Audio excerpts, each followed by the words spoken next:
This is the Washington Week Webcast Extra. Hello, I'm Gwen Eiffel, and welcome to the Washington Week Webcast Extra. I'm joined around the table by Dan Baltz of the Washington Post, Gene Cummings of the Wall Street Journal, Karen Tumulty of the Washington Post, and Reed Wilson of The Hill. Now that we're on the other side of the nominating conventions, let's talk a bit about the infrastructure of the events themselves. There are balloons and there are confetti, and there are funny hats, but there's a lot more happening under the surface.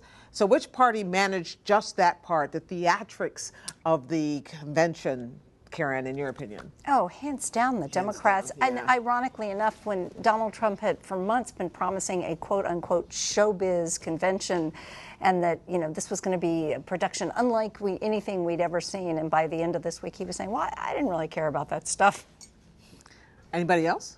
I noticed the signs. The Democratic signs were better than the Republican side. From where I was sitting, I could vertical. look down during the videos and see the signs being handed out. They had a very efficient whip operation that would just slide them into place. So when the lights came back up, it was suddenly a sea of whoever was speaking. Yep. Joe, Michelle, you name it. I thought one of the other differences was the sequencing of speeches. I thought that at the Republican convention those primetime hours, things seemed out of whack. I mean, that they had Melania Trump's speech on Monday night, and then they had two more speeches afterwards, and that felt happened like she had some place to go, and that's why they let her off the stage. Whereas with the Democrats, they built that primetime hour. I would just like to say, as a print journalist, I'd like to thank the Trump campaign for bringing their people out early, getting it done, so that we can then write.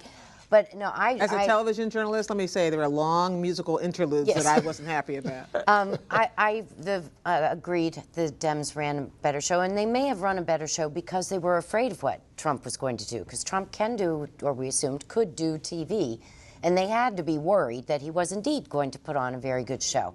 But then we all forgot that Manafort hasn't run a convention since 1976. So, you know, there's something there that's not in sync. But the other thing I noticed with the Democrats is that they saved the best for last. They did. I mean, those last 2 hours of prime time, that was compelling television, not just good politics. And I've never seen any party do that well. Yeah. So my pick for best, most effective speech was Michelle Obama, who I think I've never heard give a bad speech, but there was something about the timing of her speech, which grabbed all of the convention's distraction over other things that had been going up until that moment, and did a couple things. It reminded people of what will happen when the Obamas leave, loyal Democrats who love the Obamas, and it also was emotional, I thought. What was your favorite? Well, I think it would just be hard to top her, and in fact, for the rest of the convention, the speakers, as they would speak, would say, "Well, and then here I am following Michelle." You know, including anybody else, Joe Biden? Or? Well, I thought there were a number of. I mean, I thought she gave a very effective speech, and the other thing she did, you know, harkening back to the disruptions of that day, she changed that convention with her speech. Because up to then the story was of problems with the DNC, problems with the Bernie people, and she put an emotional edge on it that moved it in the direction that the Clinton people desperately needed.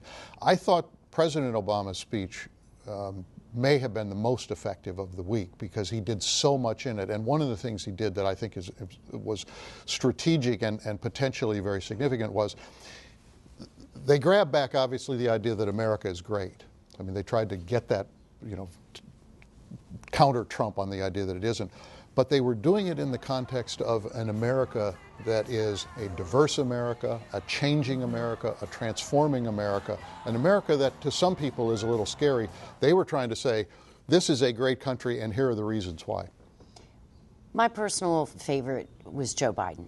I thought Biden gave the best speech of his life the last time he's on a national stage.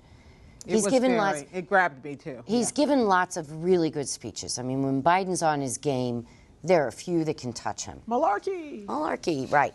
But the way he stopped the applause, spoke directly into that camera. So if you were sitting on the couch, he was talking right at you.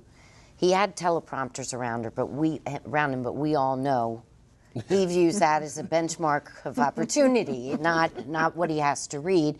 So, But he was concise, though. He was brief, especially for Joe Biden brief, which I think made his messages much more powerful, and not so much in his validation of Hillary, which was fine. It wasn't any better or worse than anyone else.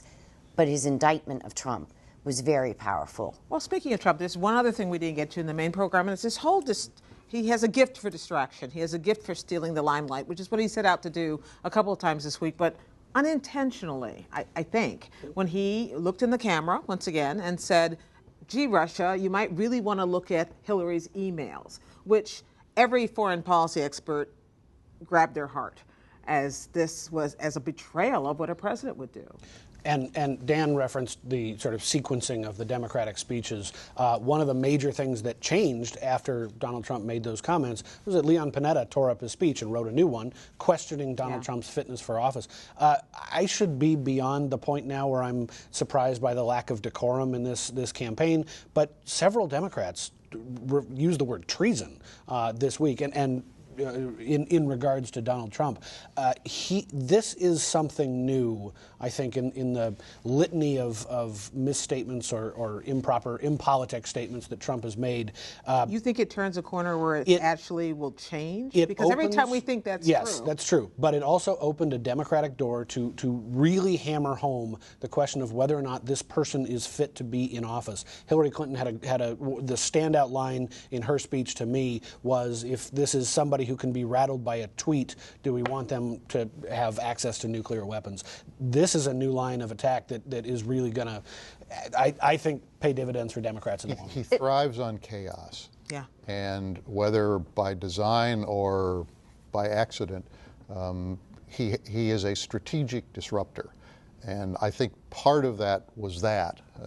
But the other is he hates not to be in the limelight. And so this was the Democrats' week, and he found a way to put himself right in the middle of it. Substantively, too, it comes 180 degrees from 2012 when Mitt Romney was identifying Russia as the greatest strategic threat and being mocked by President Obama, saying, you know, the 80s want their foreign policy back. Well, it turns out Mitt Romney was pretty right about that, and Donald Trump has now completely given that ground away. Yeah.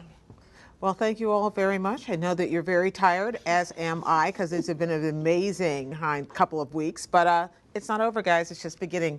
For a deeper dive into this week's history-making politics, go to the Washington Week homepage for a brief history of women in politics. You'll learn things you did not know. That's at pbs.org/Washington Week.